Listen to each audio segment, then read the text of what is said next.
All right, we can go ahead and get started. So we will get kicked off by turning it over to Frisky Fox. Thank you, Golan. It's been another week and I can't believe it. It feels like the weeks here are like days, just because there's so much to do all the time. And just like the pace that we're moving at is really amazing to see from the inside. But yeah, it's been another week. There was a release this week. We've been having a like release every single week for like the past feels like 3 to 4 months, which has been, like very, very necessary because we were trying to do like parity for Crystal Veil and also trying to move off of Harmony.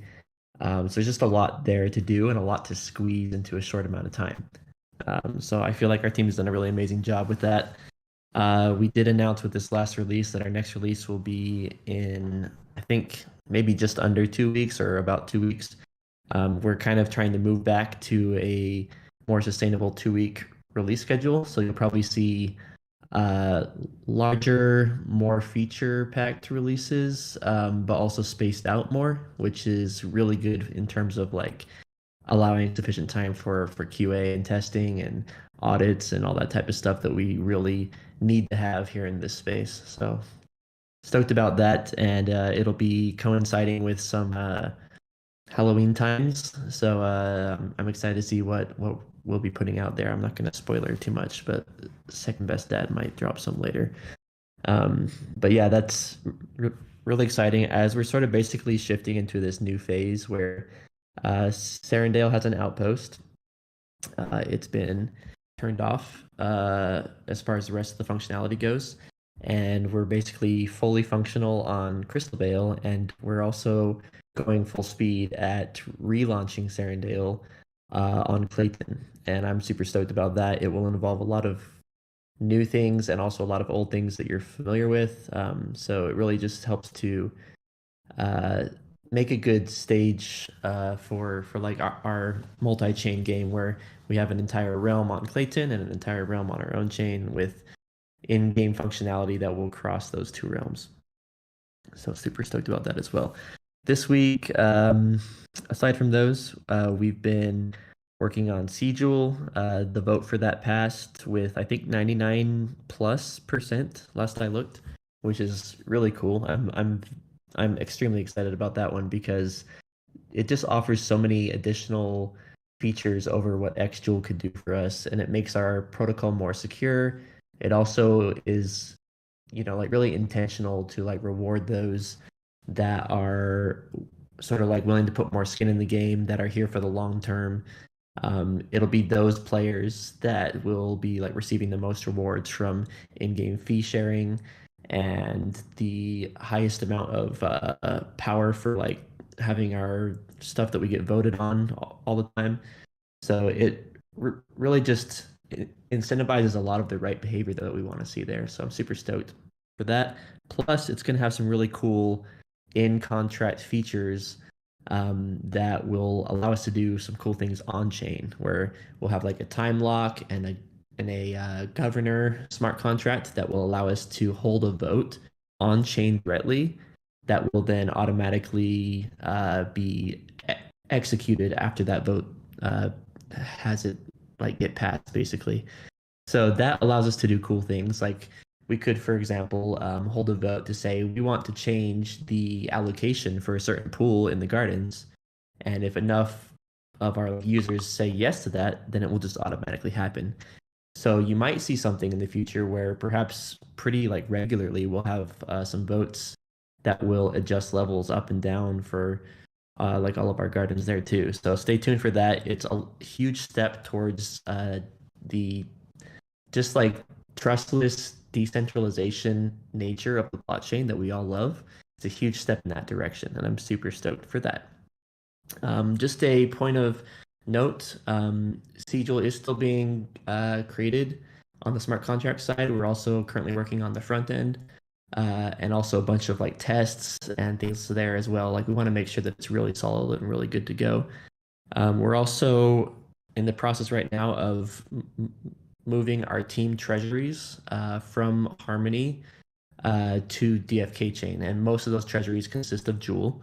So you'll see probably if you're looking, you'll see some transactions on the blockchains where we're basically a chunk at a time planning to move those, have them get bridged, and then putting them into multi-sig wallets over on our chain. So just stay aware of that. If you see any of that, that's why.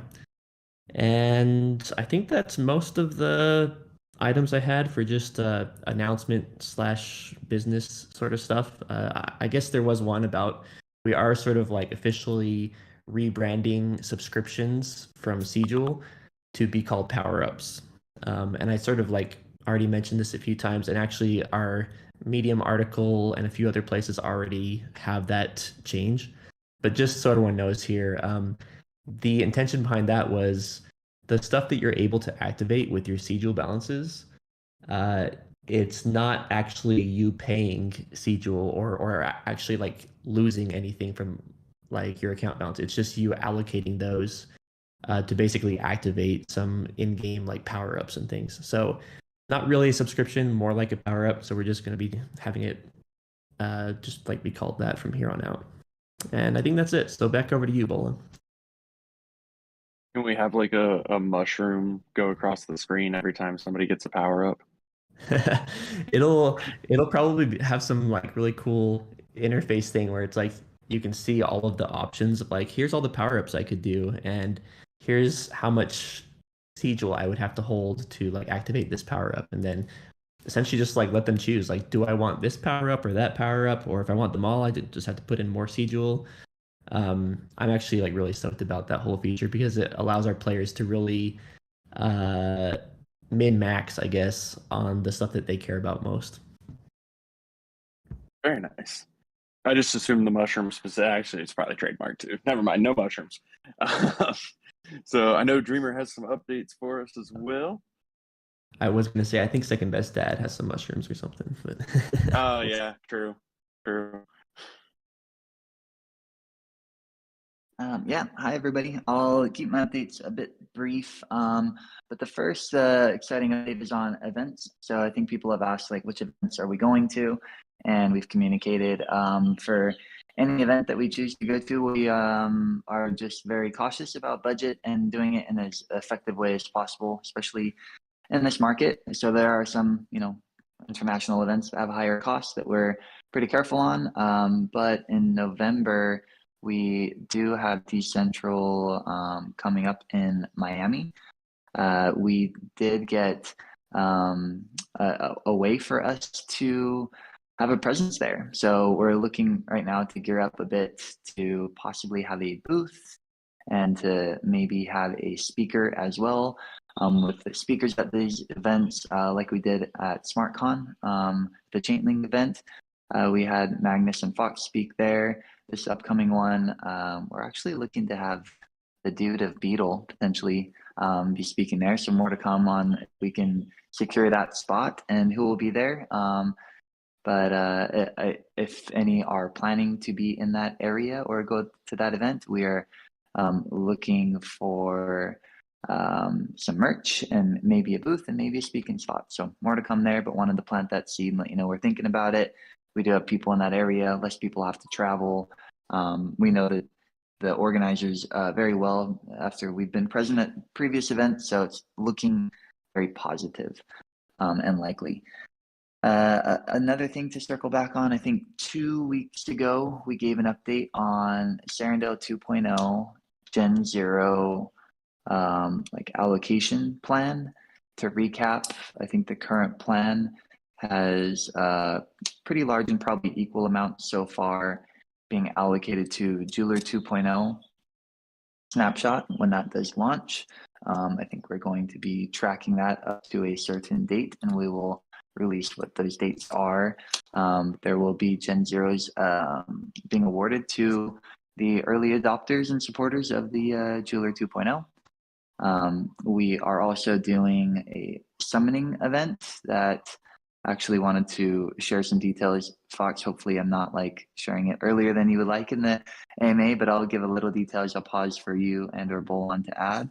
But we're looking for this event to go for about 4 weeks. and leading up to dark summoning, it seems like it's as good a time as any to start that clock. We want this to go until the 15th of November. And if we were to start today, then some people might be at a disadvantage with cooldowns and so on. If, let's say, you were summoning yesterday and there's a multi-day cooldown. So instead, we're going to start it retroactive. I believe the plan is the 18th at midnight. So the 18th would be about a day and a half ago at midnight, and then going until the 15th at 11:59 p.m. But I'll pause there. Bolon, Fox, the times that I just announced exactly what we discussed before I give more details. Yeah, that's right. So we have a lot of Gen Zeros to give away, and so we want to start that ball like rolling. There's actually a lot of like really fun things that will be here over the next month to have opportunities to earn those. So this is one of those. We will be putting an actual announcement in the announcements channel probably later today with actual dates of all of that so that everyone's aware. But yes, stay tuned for that. Cool. And I'll take that as confirmation that I didn't mess up the dates. So how it'll work, just a real quick recap, and then we will provide that written announcement. Each summon is expected to have an entry in the exercise and raffle, and each Dart summon is expected to have an entry as well. But likely we are considering giving higher weighting to Dart summon. So stay tuned for the details, but do expect that if you're summoning right now, you're going to have entries to the raffle, and as Dark Summoning is launched, that will count and will likely even have a higher weighting. So really excited about this exercise, and I guess proud, I don't know if that's the right word, to continue to find ways to reward people who are in the game and playing with Gen Zeros as opposed to just flat out selling them. So those that are going to be supporting Jeweler, excited to reward them. Those that are summoning and then participating in Dark Summoning, going to be great. The last two buckets, just to recap, are related to Duels. The first that was communicated was going to be related to playing Duels and ranking up, likely incentive rewards for the ranks themselves, although more to come on how we're going to reward dual players. And then the fourth bucket is including some in raffles. We might think up other fun ways leading up to launch, but those are the four recap. And with that summoning event starting now, pretty exciting. Those are my two major updates, Bolon. I will pause and send it back over to you. Perfect. Much appreciated. I know Magnus had an update for us from Ava Labs as well.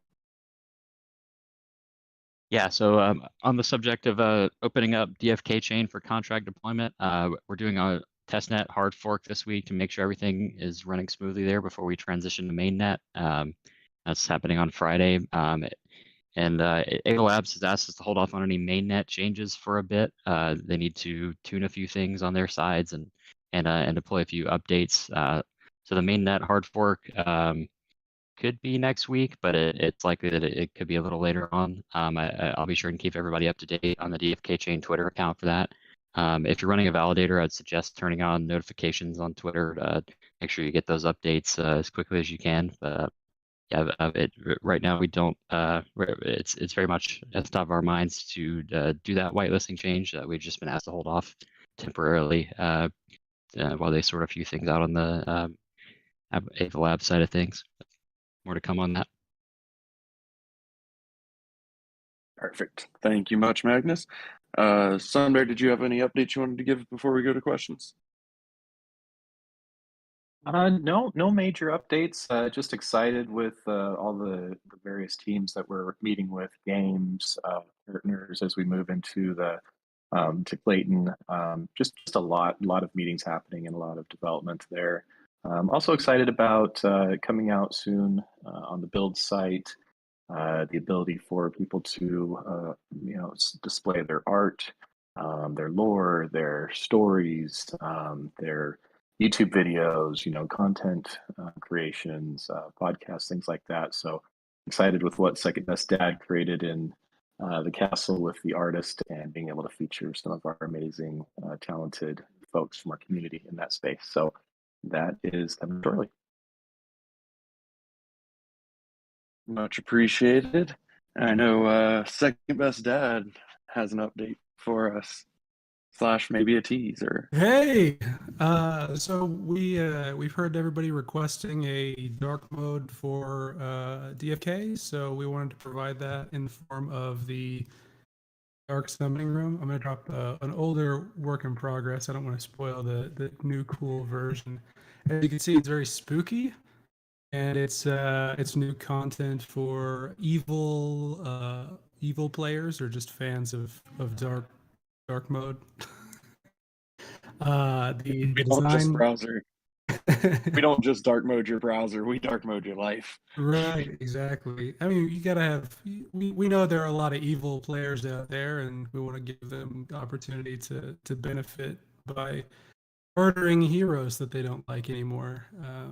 So I mean, I know I want to do that. The design was a collaboration with our new artist JMW and Cinnamon Bun and I, and we're really excited to get that out. There's going to be a lot of cool flavor animations to go along with it to really make you feel the dark mode. So that's it.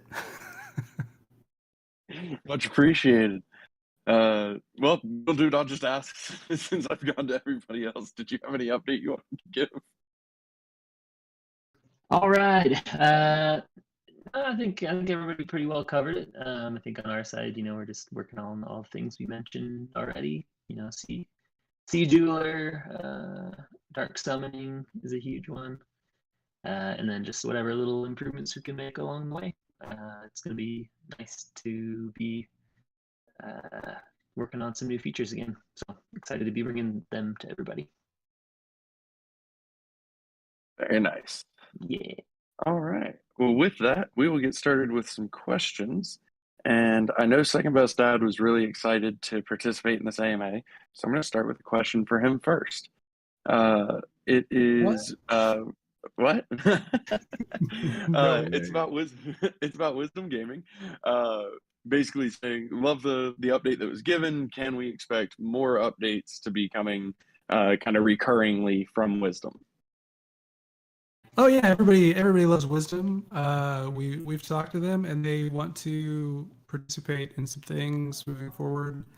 I believe you said they're going to be on or at least Ian from Wisdom, or sorry, Workhorse is going to be on a Chaos Cast, and also participate in some future AMAs so that you can hit him with all your really important questions, and we don't have to answer for them. Very nice. Yes, everybody does love Wisdom. We're trying to figure out where we get to replace Second Best Dad with First Best Wisdom, but nobody's come up with the answer yet.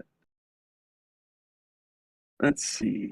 So maybe I could just elaborate a little bit on it as well. Yeah. We really liked working with those guys. I think not only will it be informative and fun for the community to see updates that might be more like visual and cater to all of us that are excited to play and consume the content. But a ton of work has been going in every week till now. But as you look at how games are made, there's a couple different approaches. I think some look at the traditional approach where you build all of the stuff and the guts first, and you decide major things, and then you start beautifying it, kind of like building a house. You lay the foundation, and then the sticks, and then add everything, and like landscaping stuff all comes at the end.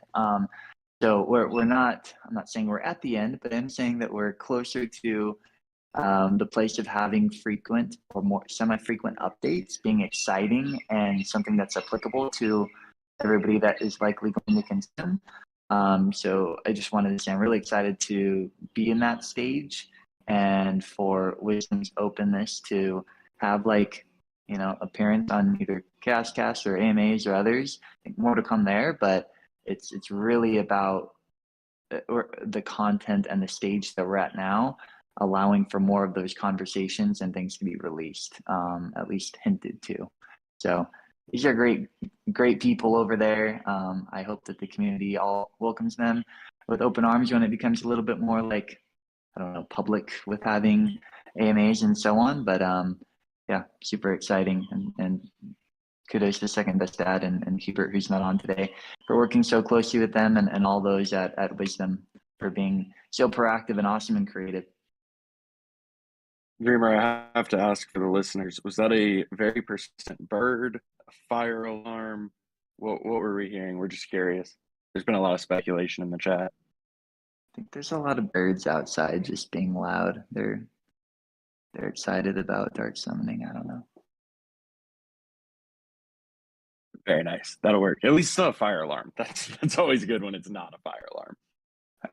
Yeah, no fire. Let's see. So this would be a question for Beetle about raffle specifically, but also mentions, you know, it could be used on some other screens, but also kind of exists on some screens as well, to have like a built-in native refresh button. And so it was asked about the raffles page where, you know, the amount of tickets that can be entered is constantly changing. So that way, rather than refreshing the browser, they can just refresh that screen to see the new max. Nice. That's a great idea. That sounds easy. I'll put it on the list right now. Very nice. For some reason, I thought it kind of did that already, but maybe I was just hallucinating things. So yeah, that's an option. We could add a refresh. We could also be listening to events for when that updates, but that might be a little less reliable. I'll look into it. I appreciate the thought. I'll Awesome. give it a look. Thank you. Let's see. So there was another question on Duels 1 matchmaking, which I know we have been talking about, or did I say Duels 1? Duels Season 1, sorry, about matchmaking, which I know we've talked about some as well. I was just curious, Fox, did you want to talk about that for a second? Yeah, sure. What's the question? Fair. Basically, how matchmaking is different on Season 1 versus preseason. Okay, yeah, that makes sense. So Season 0 was really cool. It was a experiment. It's really the first time I've seen like matchmaking like that on the blockchain. And it was pretty cool how it worked out. It essentially primarily used the player's score to match you with other people. So as you win, you would increase your score. As you lost, you would lose score. And it's supposed to balance over time.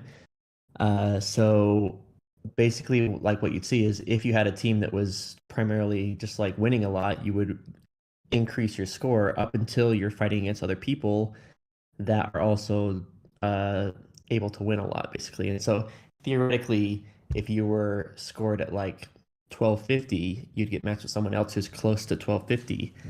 And the problem with that is twofold.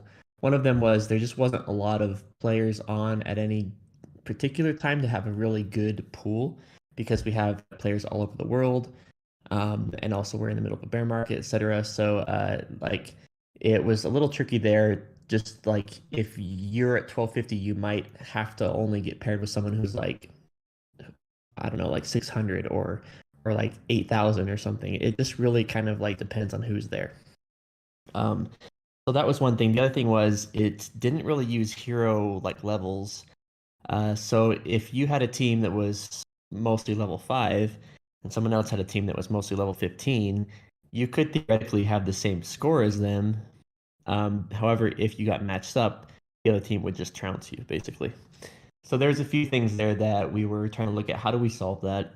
One of them was adding a new hero power metric, which would essentially say like, what's the combined hero like level of your duel entry?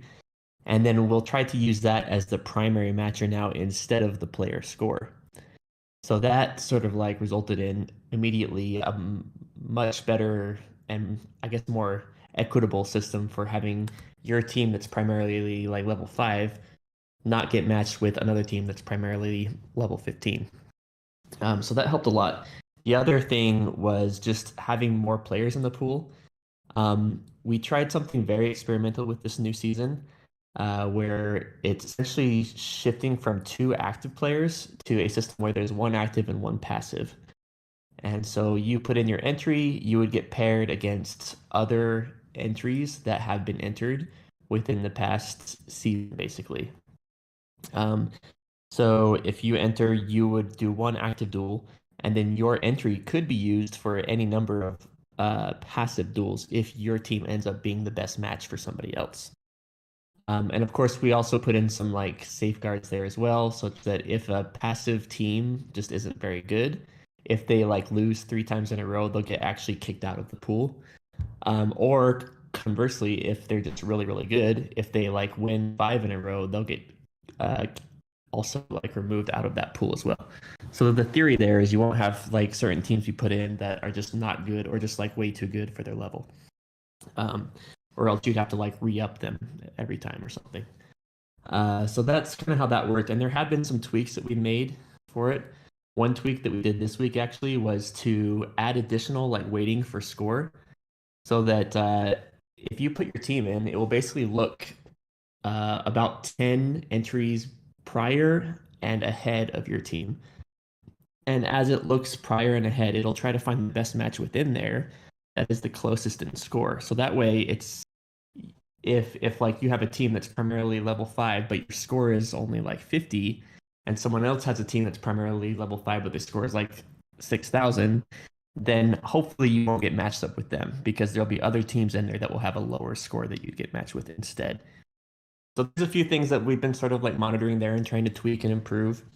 And as we go, we'll still be monitoring it more and more.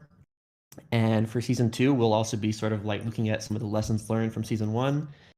For season 1, we looked at some of the lessons that we learned from season 0. And so each of the new seasons will probably introduce some new metrics and things there and just improve over time. But hopefully that helps. I hope it's not too much information, but that's sort of how it works right now. Awesome. No, that makes a lot of sense. And on the topic of raffles, actually, there's one other, or on the topic of duels, there's also a question about raffles, which I think you actually answered on the talk site as well. But just for the listeners, the summary of the question is moving the quantity of raffles to a dynamic system that's based on the number of tickets being entered into raffles of that type. Yeah, no, that's a good question, especially as we start to open up the raffle system to some other projects with the build program. You'll potentially see more demand for raffle tickets. So like there'll be more of like raffle tickets kind of like circulating. So to keep up with that, we may look at it and increase the amount of raffles that are happening, or increase the like rewards for the raffles. It is a thing that we want to continually look at and balance, but we also don't want there to be a hard and fast, like how many raffle tickets do we want to have for a given amount of duels? Like there's no real hard and fast tie-in like that, because we want to have the markets set the prices. You know, like we don't want to be dictating what we think the prices should be for items. We want the markets to do that. So it's very intentional that it's not a like hard and fast 100 raffle tickets for one like raffle sort of thing. So hopefully that helps to explain it a bit, but that's sort of what we're thinking right now. We will look at that and rebalance, especially after we get other projects that start to use the raffle system as well. Perfect. Very much appreciated. Question that I'm just going to knock out unless anybody wants to chime in on it. We have referred a few times to like the migration as a perilous journey and like the heroes going on a perilous journey, but we are not having a perilous journey event for the migration. So it looked like there was a little bit of confusion there. So just to clear that up, yeah, we probably did use that terminology. I think it might be in that video that we put out also, but it was just as a descriptive, not as an event like what we did with Crystal Vale, because they're not discovering a new land. The land that they know is just moving. On a sea turtle's back. second best dad, I need you to make that lore now. Anyway, so the next question is I'll also just add a couple thoughts here if it's yeah. okay. Because internally, from a lore perspective, or from just sort of like ideas or brainstorming, it sort of feels like sort of like a multiverse, right? Where there's Serendale that it's existing on the Harmony like multiverse, and there's another Serendale that's existing on this other chain, and so the portal can kind of bridge those multiverses. And so that's sort of one way to like looking at it. And that's why you'll see things that are going to be a little bit different. It'll look mostly the same, but there'll be things that's like, oh, this is different. Oh, that's different. Oh, it has a new like Jade token, you know, like there's stuff there like that. And as far as heroes journeying across, currently it's not very perilous, but it is perilous for some of our NPCs. I think some NPCs are getting left behind, unfortunately. But yep. Awesome. I do appreciate it. All right. A couple of questions that will possibly go to Dreamer and then potentially have some chime in as well. Serendale 2.0 launch versus Crystal Veil launch around Jade utility. So essentially, what are we planning differently versus this Crystal Veil launch and having utility for Jade at launch? Yeah, I can start with that one. So to recap Crystal Veil launch, this was while we were working on a lot of new features in Serendale, sort of very busy part of the market, a lot of activity, a lot of upward price action as well, just in the industry as a whole. So there's a lot of balancing in terms of resources and timeline and release. So at that time, we opted for a stage release, which it got extended a little bit in timeline due to things that none of us can control and the world falling apart a bit. However, when we're looking at that and seeing how we could improve upon that, some feedback that I think came internally and externally was closer to launch, more utility we can have, the better, even if it delays the launch a little bit. So rather than having a DEX only launch approach that ramps up the DEX over a certain amount of time, and then Gen Zeros then ramps up over a certain amount of time, and then the march to feature parity, we are looking to be much closer to like Serendale on Harmony feature parity near launch than we did at the first go. So utility for Jade should be anything related to gameplay. Just reminding everybody that does no longer includes the jeweler, as the jeweler will use Jewel to stake. So we should expect there to be, Gen Zero releases near launch. With that, there should be coupled the ability to use the Gen Zeros and summon. We should have an in-game tavern NFT marketplace. We are expecting to have duels there, may not be at launch, and it is still TBD on if we can include raffles there, or if raffles might be a centralized reward system in Crystal Veil and Duels be live there. So just to recap a bit of the game token utility and what would be excluded, and just to be clear that nothing is out of scope. So anything that you can use Crystal for on Crystal Veil should be the focus as well for Jade. In terms of timeline, rather than like a month or multiple month ramp up, I think we're going to be looking at a launch plus a lot of features at launch, and then that aren't being maybe a week or two on major features, and then potentially up to a few months on minor features as the ramp up happens. So pause there for any other comments.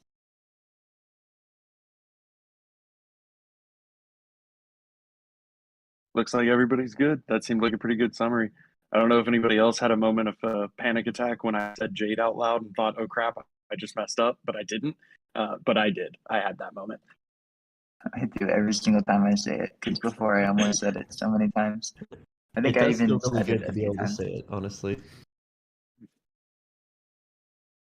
got so used to KPT, and I said it, and I was like, no. Oh wait, we're good. Never mind. It's known. So one other question about Sarandale 2.0. About the allocation of Jade to current lock jewel holders versus emissions in the Sarandale 2.0 gardens. Dreamer, did you want to take that one as well?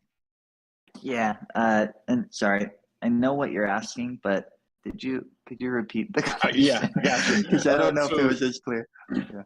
Yeah, so the question itself was they were thinking that all Jade is going to current lock jewel holders, but basically just what that kind of math looks like, loosely speaking. Got it. So for the initial question, will all Jade emissions be a result of the lock jewel? I don't know. We need a cool name for the event of lock jewel, splitting into the various buckets that was in the medium and that was in the proposal that we voted on. If anybody has suggestions on a cool name for it, I'll just call it the lock jewel splitting for now, which isn't cool. Hopefully you have a cooler one. But Jade supply will not be 100% made up by the lock jewel splitting event. About, I believe, 125 million will come from that, give or take. If you look at the infographic, I think it shows that 44% of the supply of lock jewel being allocated to that. I think that is at about like 270 million or so. So apologies if any of my numbers are not perfect and aligned, but percentages should be. So if anybody has that infographic up, I believe it was 44 into locked crystal, 44% into locked Jade, and then 12% reserved for more of that short-term bucket that is split into initial liquid Jade liquidity, short-term schedule of Jade liquidity, which follows like the original Jewel schedule, and then short-term remaining Jewel unlocking, which follows the Jewel schedule. So with that math, to answer this question, where does the remaining about 120 million or so of Jade supply come from? Well, if we look at what the garden emission schedule was on Harmony, when we paused that, there was still about 120 million left of emissions, in the schedule. That is where we're really getting the emissions of Jade. So this is a unique, I guess we'll call it an expansion or relaunch, and that it's an expansion in the sense that we're updating some assets and we're including new hero classes and having some growth there, but it's also a relaunch of something that was already very much in play and we never really expected to have to shut down and relaunch. So Jade Garden emissions on Clayton will not come from the lock jewel splitting event, but instead we'll take the emissions that were still left over and not minted on Harmony and plugging it into the Clayton reward system. This was done so that the total amount of supply of tokens would be unchanged. If we didn't do it in this way, there would have had to be a burning mechanism of some sort or like a 2-for-1 rather than a 1-for-1. So we felt like this was the best solution to make sure that we are kind of staying true to all of our priorities that we established up front, which is that we did not want this to be inflationary. We didn't want to force any unnecessary sources of new emissions or anything. So just took what was left over, carried it over, plugged it in, and making sure that the game tokens balance now at 250 each. Jewel, just another plug for it. No more supply of Jewel outside of the small amount that'll continue to unlock in that 12% bucket. And half of the Jade supply coming from the lock Jewel splitting event, and about half of it, I know those aren't exact numbers, but about half of it coming from the gardens over there. Hopefully that is probably way too much information, but super clear now, unless I made it more complicated. No, I think that should clear it up. I appreciate it. The community, of course, had some ideas on what it should be called. Jade, Jewel Explosion, Jewel Supernova. There were some others, but those all stuck out. I really like Jade, but I feel like it sends the wrong message. But Jewel Explosion could be good. Also, a request to rename Serendale 2.0 to New Serendale, which I actually do kind of like. I think for that, I've actually had a lot of people ask me, like, are you going to call it Serendale 2.0 forever? No, actually, like, as of now, like, there is no Serendale. So we're launching Serendale. Like, it's going to just be Serendale. It is the real Serendale. I do agree with that also. Let's see. So there is kind of a request, but it's a good one, so I wanted to throw it in here.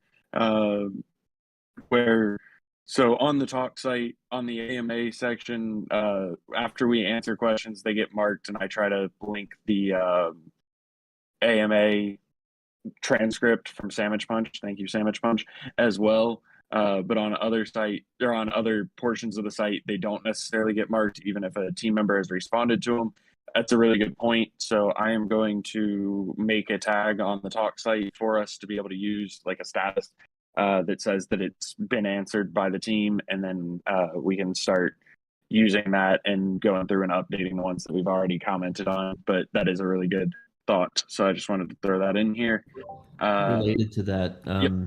and you might have actually been saying this, but I just wanted to see if I understand it. But I think it'd be cool for us to go and actually copy paste out of like Sandwich Punch's thing and just say, here was the answer for this. It was spoken about on the AMA, etc. I think that'd be nice. Yeah, that is actually better. Right now, I've just been linking the transcript as a whole, but I can switch that to the actual answer. That would be simpler, realistically. So yeah, we'll switch that too. Thank you. And that's one thing that I really like about the talk site is, aside from being an easy and pretty convenient way for y'all to, post thoughts that we can see and read and filter and all that fun stuff, but it's something that's, pretty easily adaptable. And so, when we get good suggestions on ways to make it better, those are things that we can do. So it's a really handy site. Let's see. So we have two other questions, and they may kind of relate to each other, just depending on how we answer it. I think this is probably going to go to Fox first, but others are, of course, welcome to chime in. And it's essentially around botting. If others can create bots, then we should have native mechanics to automate what the bots are doing for a subscription, or ban botters. So you caught me right as I'm eating my Cheeto. But yeah, Which kind though? Before you answer the question, is it crunchy or puff? it's the only kind I had, and I blame others because I didn't buy them. But it is the puffs, not as good as the crunchies, but still Puffs good. are the best. Oh, we'll argue that later. Anyway, go ahead. They're all good, but I like crunchy. Not hot ones. I am a total wuss when it comes to spice levels. So just clarifying that. Yeah, bots. Bots gets asked a lot. And I was actually on a sort of like YouTube thing with Crypto Grady last week, where it was also asked. And the question that actually was posed was, in the past, you guys have said that like you don't like bots, you don't recommend bots, et cetera. Use bots at your own risk, but at the same time, we haven't really done anything very heavy-handed against them in the past, and it's kind of a twofold thing. He asked me, is that because you actually secretly support or secretly like bots? And I said, no, it's more a factor of that it's the blockchain. And the blockchain, like the very nature of the blockchain, is that anyone can interact with your smart contracts from anywhere. It doesn't have to be through our interface. Someone out there could create their own interface for our game and say, hey, this is the cooler way to play DFK. Use our site instead. And it would be totally fine to do that. Of course, our interface is amazing, and I don't think anyone could ever beat that. But theoretically, that's possible, and it's also very much possible to just interact with the smart contracts directly. Like I could send hex data to the smart contracts and do whatever I wanted. Well, not whatever I wanted. There's still rules, but like I could interact with all of the interfaces that are there.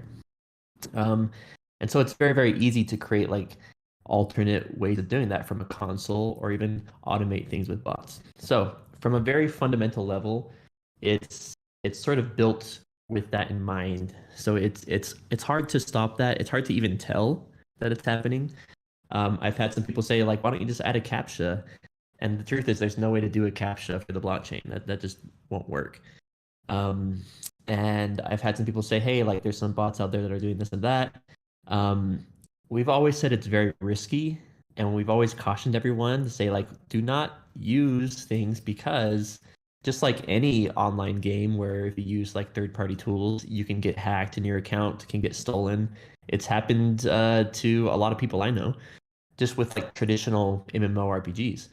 But on the blockchain, it's even worse, because if you get hacked there, then all of your assets are basically gone, because they'll have your keys or who knows what.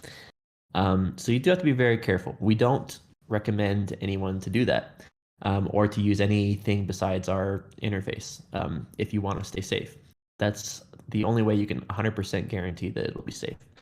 That said, like we also sort of like recognize that there are things that we could offer in our game that would allow power users to sort of like be able to more effectively play and enjoy the game. There's a lot of other games out there that have like the concept of like advisors or like council members that like you can pay to sort of like do things for you.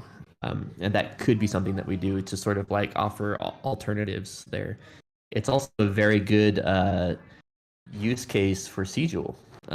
So we, like you could see things where you can activate certain power-ups to like allow for certain things in the game in that realm of things. So stay tuned for that. I'm not gonna say like one way or another that we're for sure doing this or that, but that's options that we could do. Let's see, what was the other question or related to that? Bots. Kind of lost my train of thought there for a second.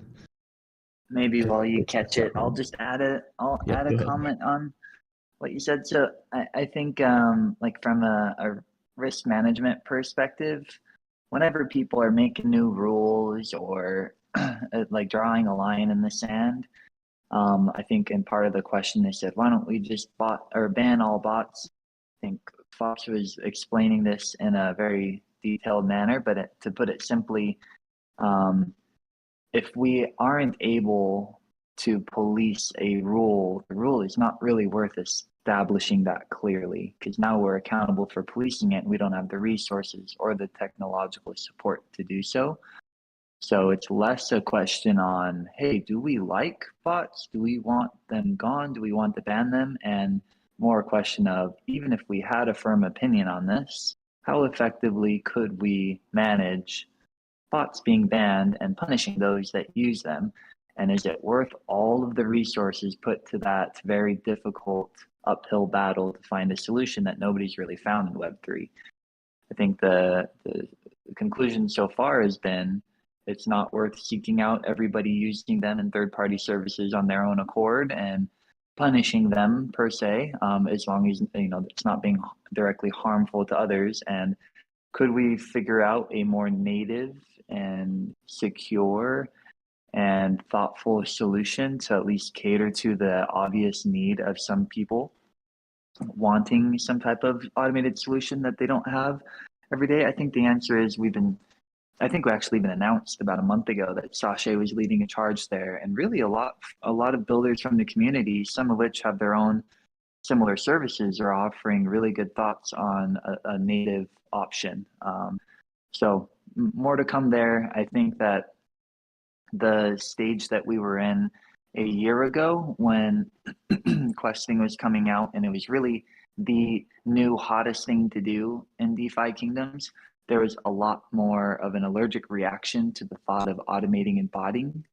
And instead now we have, you know, crafting related to that. We have pet hatching, we have pet utility coming up, we have duels, and a lot of other fun new features coming where if we think about, at least from a profession quest perspective, the thought of allowing people to have a higher number of heroes than they could have otherwise supported in their manual clicking, being native in game, being safe, being linked to power-ups in the jeweler, it is something that we're much more open to and trying to find a good solution for. So Fox, hopefully that gave you enough time to gather your thoughts, but the main takeaway there is if we don't have a clear control, we should be cautious of like having a clear view on not being able to do something. Yep, that is right. And yes, thank you. I had time to collect my thoughts, and there were a few more points.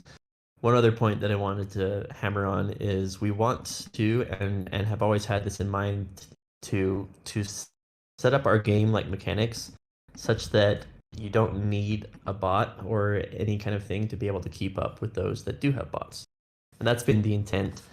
Like there's no huge advantage there to doing that. Like I don't use bots, and you know, I feel like I'm able to get all the enjoyment out of the game that I can. But with that said, you know, there are those that take sort of like the levels to the extreme. Like I've met people that have over 1,000 heroes, and I don't know how I'd be able to do that. So I think we took a big step in the direction of like or evening the playing field there with the stuff we did for like multi-quest, where you're allowed to basically you know, queue up a few quest things at a time and have those get launched and then collecting a few at a time. It's at the point now where I can spend like 10 minutes every morning and every evening and do everything I need to do. So I don't feel like I need a bot, which is awesome. And that's really the intent there. But, you know, each player has their own way that they want to play the game and enjoy it. And that's like really a like unique thing for each player. So we do want to offer options for those that just want to do things differently. So stay tuned. Sashay is hard at work on some cool things in tandem with some other people in the community. And we do want to offer more features in game that will basically improve the quality of life for our players. Beautiful. Very much appreciated from both of you. And so the final question for today is... Can I just address one thing that just got put in the chat? So there's a question Was it about you how listing bots... the Cheeto dust? No? Oh, sorry. No, yes, that too. I for sure licked off all the Cheetos. But there's a question about like how are bots not hurting duels? You know, that's an interesting one too, because the way that the matchmaking is set up, there's basically an equilibrium of how high you can hit in terms of score, because as you get higher in score compared to other people around you, if you lose even more points. Like I was just the other day, I was looking at the person who's in first place, and every time they win, they were getting like, I don't know, 10 to 12 points, and every time they lost, they were losing like 80 points. So there is sort of a equilibrium point where it's like, even if you spammed duels, which you actually can kind of do under this new system right now where there's the active and passive, even if you spam duels, you would still sort of reach a equilibrium point there.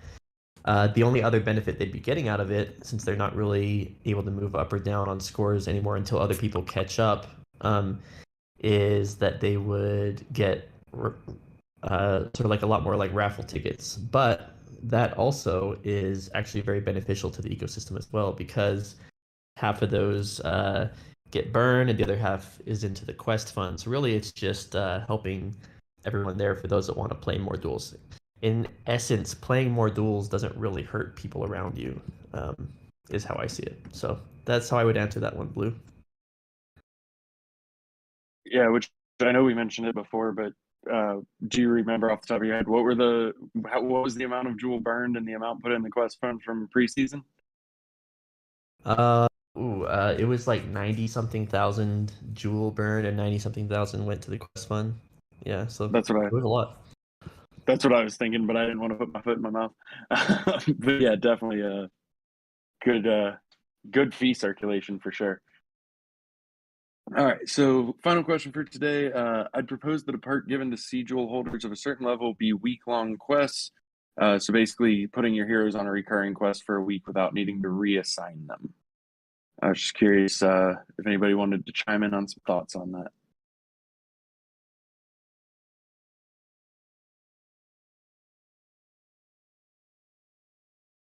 Maybe I'll just, I guess, speak for Sasha. It's funny, every time we say Sasha's name on the AMA, I think he either gets excited or scared. But I like the what the chat's doing.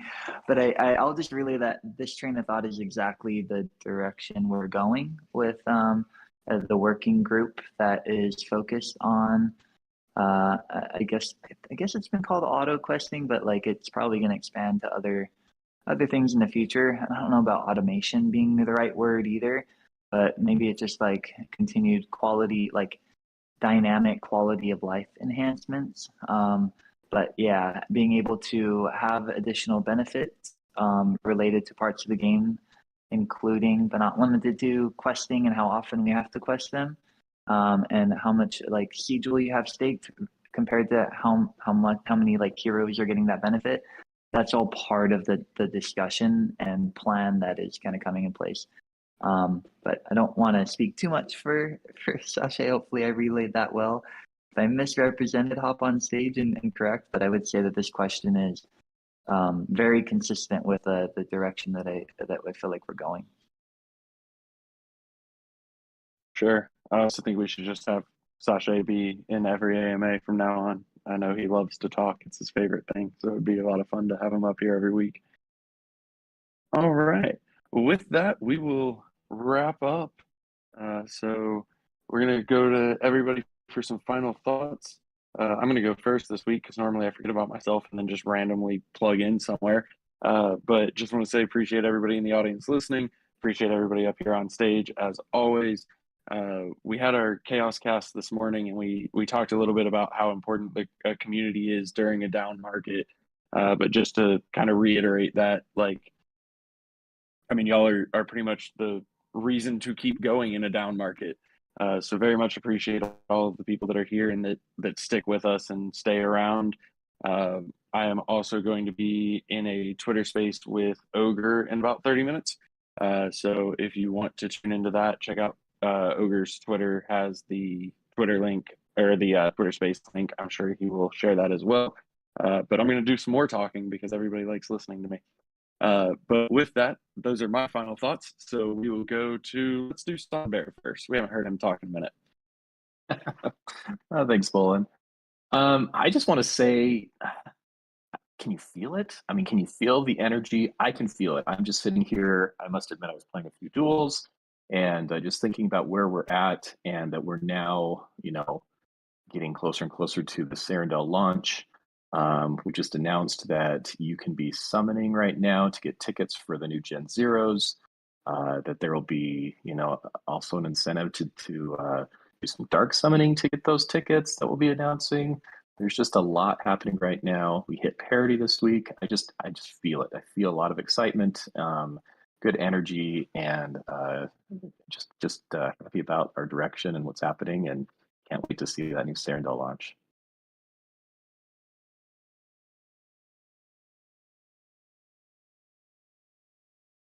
Very nice. I can feel it. Let's go second best dad. Huh? What? I don't know. right. I just want to say everybody up here is great, especially Beetle Dude, the greatest of all. And I'm not just saying that to sow discord in our ranks. Correct. And I'm excited for everybody to see all the art and changes coming out over the next infinite time because I'm here forever. All right, bye. Appreciate your second best dad, Beetle Dude. What was that? Just kidding. I was awake. I was paying attention the whole time. Yeah, same. We have an excellent team. I'm excited about the new features that we're getting to work on.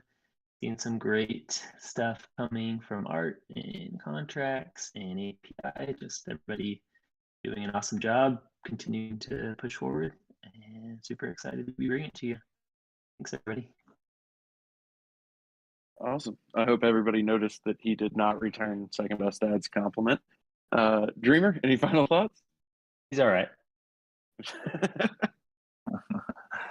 I guess I'll just say I do feel it as well. I like all the memes in the chat, but as it relates to the summoning events for Gen Zeros, we should also keep in mind we have to probably announce or release what the new base classes will be prior to launch. So I think that the marketing community digital guys are all thinking about that. So I'm looking forward to that. I don't know if it's going to be in 1 week or 2 weeks, but it's got to be sometime in the next couple of weeks. So it's fun to plant that seed into people's brains. Similar to before, we're not going to be announcing all of the like advanced classes that stem from the new base classes, but just when we got Jade out there and we don't have to be careful about saying that, now we got these new classes stuck in my brain that I would like to be public at one point, so I don't have to be careful about ruining that surprise. But as it relates to all the ways that we're going to try to think about rewarding Gen Zeros, hope people are excited about what it actually means. And not only are the new classes, but there's a lot of work going into new gene sets as well, just like before. So I'm excited. I'm bullish. I think in our discussions with partners and old friends and new friends, we're seeing a lot of that same energy and excitement expressed. It's actually been maybe I won't use the word overwhelming, but there has been probably the highest number of like partner meetings week over week that we've had in the last week, and a lot of interest to continue to meet people, most likely on the back of Token, but also given the momentum, the storm that we weathered so far, and as we've proven the last couple of months to do some pretty hard things, partnering with the community and getting good solutions as we apply that to hopefully smoother waters that allow for new features in the future. It's a really good sign of what's to come. So very excited. Awesome. I'm also really excited to start teasing those classes. All right. Well, Frisky Fox, you want to call it a day for us? Yeah, actually, didn't we tease some outlines of those? I thought I saw that. Did that happen? Not yet. Oh, okay. I jumped the gun on Teasing the teaser. I'm teasing the teaser. There you go. I thought you I were am just going to super straight excited. up announce them. I thought you were just going to straight up announce. I was like, okay, There we that was go, a yeah. really long build up. No, I'm also really excited about the new classes, and especially with the way that it's going to be playing into like PvP and some of the other things we're doing in the future with like PvE. A lot of those genes, have just been kind of sitting there, sort of like waiting to be used, and we've got some really cool things planned for them. So happy about that. Also, as you all know, we've got our team is hard at work. We every day wake up and are just like, yes, we get this long list of things to do, and it's actually really fun to do. And I'm actually really stoked to be able to every day wake up and be able to code smart contracts here, and Beetle Dude's doing this stuff he does, and Second Best Dad doing his art. It's always really fun, but also like we are hard at work, and we appreciate the like words of encouragement that we get from the community and the patients and all of that as well. So I want to say thank you to the community for all of your efforts and all of the memes. Like they really do brighten our days. So yeah, make sure to keep on sharing memes. Gen Zero incentives, as I said earlier, we've got a lot of Gen Zeros to give away, and we're going to be doing some cool things for that. So stay tuned. And also just a lot more snapshots in general too, especially after we launch Jewel. We'll be able to do snapshots in a lot more sustainable way and actually announce them in advance, and you'll see a lot more airdrops and snapshots that are related to Jewel. So excited for that. And then the last thing is just, we're hopefully oh shoot, I shouldn't say exact numbers, but we're not that's not even good to say either. we're hard at work on Zarendale 2.0, and ahead of schedule is I see it right now, and I'm really excited about that.